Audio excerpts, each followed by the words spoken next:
RPSC first grade के अंदर जो टॉपिक है कर्व इन स्पेस, और कर्व इन स्पेस में आपको केवल और केवल 5+1 यानी कुल 6 टॉपिक पढ़ने हैं। अब ये 6 टॉपिक बिल्कुल सिंपल क्वेश्चन देते हैं जो आपके एग्जाम में आते हैं। पहला टॉपिक है यूनिट टेंजेंट वेक्टर, दूसरा है आपका इसी में टेंजेंट लाइन, तीसरा है टेंजेंट प्लेन, चौथा है नॉर्मल लाइन और पांचवा है नॉर्मल प्लेन।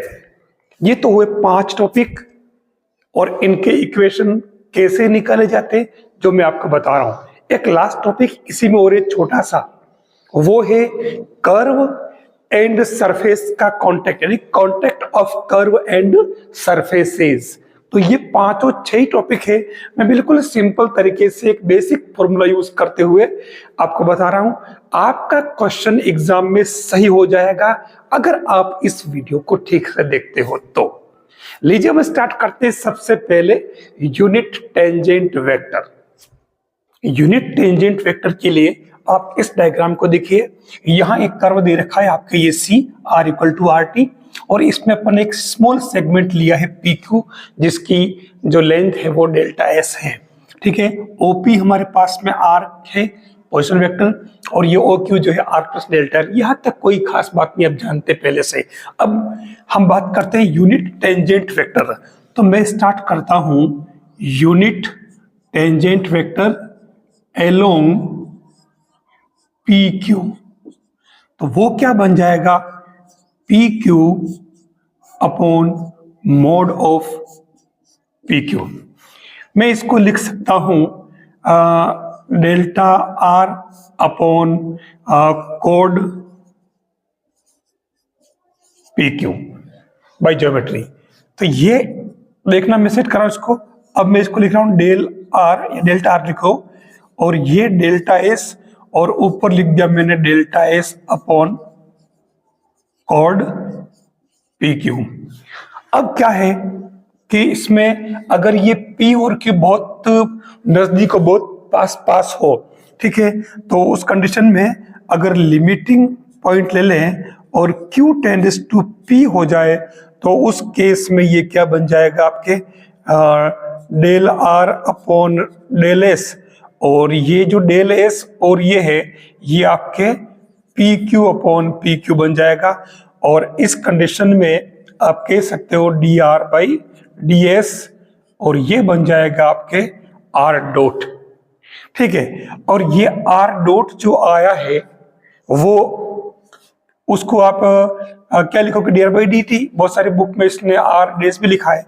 तो फाइनली हमारे जो बनेगा t स्मॉल t कैप से इसको लिखते हैं यूनिट टेंजेंट वेक्टर को।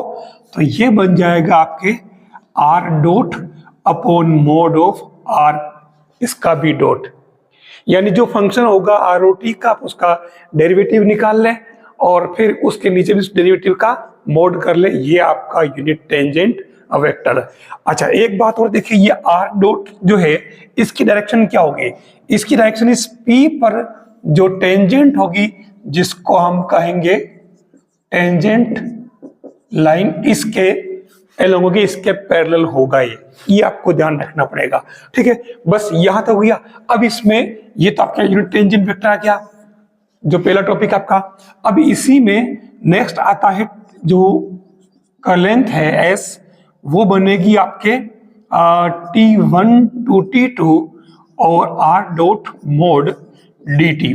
ये आपकी जो टोटल कर्व की लेंथ है वो लेंथ आ जाएगी। अब वो कर्व वहां पे कैसा भी हो, आपको समय जैसा कर्व दे रखा उसके बेस पे आपको ये S इसके लेंथ निकाल लेनी है। तो ये 2 काम आपको इसमें करने हैं, एक तो यूनिट टेंजेंट वेक्टर और दूसरा आपको निकालना है उसकी लेंथ। यहां जो कर्व दिया है, इस कर्व का अपन पहले तो यूनिट टेंजेंट वेक्टर निकाल लेते हैं। तो देखिए, यूनिट टेंजेंट वेक्टर के लिए अपन ने सबसे पहले पढ़ लिया था, वो क्या था, r dot upon mod of r का डॉट। तो आप जो ये हेलिक्स दे रखा है, सर्कुलर हेलिक्स है, ये को पता ही होगा। तो इसमें आप पहले r डॉट निकाल लें। तो r डॉट क्या बनेगा, माइनस का a sin t i plus का ए कोस टी जे और प्लस ये ओनली सी और के बन जाएगा। अब इसमें अपन निकाल लेते हैं इसका मोड, तो ये मोड निकालो क्या बनेगा, ये बनेगा a square sine square t plus a square cos square t plus c square और इस पूरे का क्या बनेगा रूट। तो फाइनली ये क्या बन गया, देखो ए स्क्वायर कॉमन आ गया, तो ये बन रहा आपके ए स्क्वायर प्लस सी स्क्वायर का रूट। तो फाइनली आपके जो यूनिट टेंजेंट वेक्टर बनेगा वो क्या बन जाएगा, r dot upon mod of r का डॉट। तो ये क्या बनेगा, ये बन जाएगा आपके ऊपर तो जो टर्म थी वैसे वैसे लिख दो आप पूरी, आर डॉट ये है ना, तो ये minus a sine t i plus a cos t j plus c के और इस पूरे के अपॉन में क्या बनेगा, रूट में ए स्क्वायर प्लस सी स्क्वायर का रूट। ये आपके आ गया यूनिट टेंजेंट वेक्टर। अगर ये टी कुछ पहले देता है, जैसे इसमें टी दे दिया, मान लो कोई भी वैल्यू दे दिए किसी विशेष पॉइंट पर, तो टी इक्वल टू अगर आप पाई बाई 2 ले लें, ठीक है, ऐड करके, तो उस कंडीशन में ये आपके क्या बन जाएगा, t equal to pi by 2, तो ये बनेगा माइनस का ए आई और ये 0 हो जाएगा और प्लस सी के अपॉन ये ए स्क्वायर प्लस सी स्क्वायर का रूट। ये आपके यूनिट टेंजेंट वेक्टर आ जाता है। ऐसे निकालना है, कोई बड़ा काम नहीं है, एक बार समझ लेना ताकि आपका क्वेश्चन सही हो जाए। अब मैं इसी क्वेश्चन से इस हेलिक्स की लेंथ भी निकाल देता हूं जो पूछी जाती है। तो इसके लिए क्योंकि टी दे का parameter minus infinite two plus infinite, तो एक पूरे सर्कल के लिए एक पूरा टर्न अगर लिया जाए तो उस कंडीशन में जो इस टी की जो लिमिट बनेगी वो क्या बन जाएगी, t0 टू t0 प्लस 2 पाई, तभी तो एक सर्कल पूरा बनेगा हेलिक्स के लिए, ठीक है ना। अब जब ये आ जाता है तो हमारे जो लेंथ क्या बन जाएगी इसकी, डायरेक्ट लिखता हूं मैं, s इक्वल टू जो t1 टू t2 और r डॉट मोड dt, तो ये हमारे लिमिट क्या बन जाएगी, t0 to t0 plus 2 pi और r डॉट का मोड अपन अभी भी निकाल चुके हैं, तो a square plus c square का रूट dt। तो लिमिट पुट करोगे तो देखिए ये तो आपकी a square plus c square ऐसे आ जाएगा और dt का t, ठीक है, तो ये t0 और ये t0 प्लस 2 पाई, तो फाइनली क्या बनेगा, 2 pi root a square plus c square, इसकी टोटल लेंथ आ जाएगी। बस ऐसे निकालना है। अब कोई भी कर्व हो तो आपको इसी तरीके से निकालना सीख लेना है ताकि एग्जाम में आपका क्वेश्चन सही हो जाए कर्व इन स्पेस का। यूनिट टेंजेंट वेक्टर के बाद में आता है यूनिट टेंजेंट लाइन। अब टेंजेंट लाइन का इक्वेशन क्या बनेगा, सीधा सीधा आप क्वेश्चन सामने है कि equation of tangent line at t equal to 1 और कर्व दे रखा है आपके x equal to 1 plus t, y equal to 1 plus t square और z equal to 1 plus t cube. आपको इसमें जो इसका टेंजेंट लाइन का इक्वेशन बनता है वो बनता है, देखिए आप, x minus x zero upon x dot equal to y minus y zero upon y dot, z minus z zero upon z dot. Dot it means इसका डेरिवेटिव। तो हम सबसे पहले इसमें काम करते हैं, t इक्वल टू 1 कहा तो पॉइंट क्या बन जाएगा इसमें, पॉइंट तो बन जाएगा इसका, क्योंकि आपको x0 y0 z0 निकालना है, तो ये क्या बन जाएगा, आप t की जगह 1 पुट कर दें, 1 पुट किया तो ये x की वैल्यू तो आ गई आपके 2, यहां 1 पुट किया तो यहां पर भी आपके क्या गया 2 और t की इसमें 1 पुट किया तो यहां पर भी 2, यानी पॉइंट तो आपके पास आ गया सीधा सीधा 2 2 2। ठीक है, अब हम काम करते हैं इसमें x डॉट, तो ये x डॉट आपके क्या बन जाएगा टी के रेस्पेक्ट इसका डेरिवेटिव, तो ये 1, वाई डॉट निकाल लो, तो टी के रेस्पेक्ट इसका डेरिवेटिव क्या 2t, और जेड डॉट निकाल लो तो ये 3t स्क्वायर। ठीक है, अब आपको t इक्वल टू क्या 1 है, तो ये आप 8t इक्वल टू 1, तो ये x डॉट हो जाएगा 1, y डॉट हो जाएगा 2, z डॉट हो जाएगा 3। ठीक है, कोई भारी काम नहीं, बस अब आप डायरेक्ट इसमें वैल्यू पुट कर लीजिए, तो ये x माइनस x1 कहाँ गया 2 upon 1, y minus 2 upon 1, z minus 2 और 1 का नीचे क्या है 2 है ना, तो ये 2 और 3, यही तो आपके टेंजेंट लाइन का इक्वेशन है। बस ध्यान रखना है कि आपको नीचे जो आप अक्सर जो करते थे ना LMN या ABC, तो LMN ABC है क्या दिक् अनुपात, डायरेक्शन रेशियोज, ये डायरेक्शन कोसाइंस, तो यहाँ पर यही तो कि अपन ने इसका डेरिवेटिव करो तो आ जाएगा डायरेक्शन कोसाइंस, वही चीज है 1 2 3। ऐसे आपको टेंजेंट लाइन का इक्वेशन निकालना है। हमारा टॉपिक है इक्वेशन ऑफ टेंजेंट प्लेन, और क्वेश्चन में दे दिया सामने, ये कह रहा है कि जो कर्व दे रखा है x² + y² + z² - 9 और पॉइंट दे रखा है 1 1 1, टेंजेंट प्लेन का इक्वेशन निकालना है। देखिए चुटकियों वाला काम, हमें डायरेक्ट फॉर्मूला याद रखना है, वो फॉर्मूला है z minus z0 equal to fx x0 y0 और ये x minus x0 plus fy x0 y0 और ये y माइनस y0, ये अपना टेंजेंट प्लेन का फॉर्मूला है।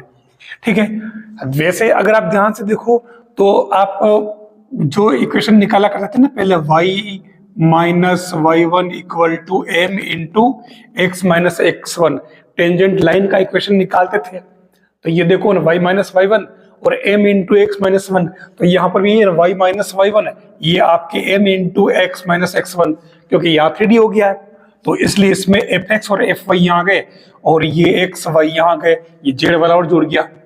अब हम इसमें सबसे पहले निकालते हैं क्या fx, तो fx क्या यानी x के रेस्पेक्ट इस पूरे का डेरिवेटिव, तो ये हो जाएगा 2x और ये fy क्या हो जाएगा 2y।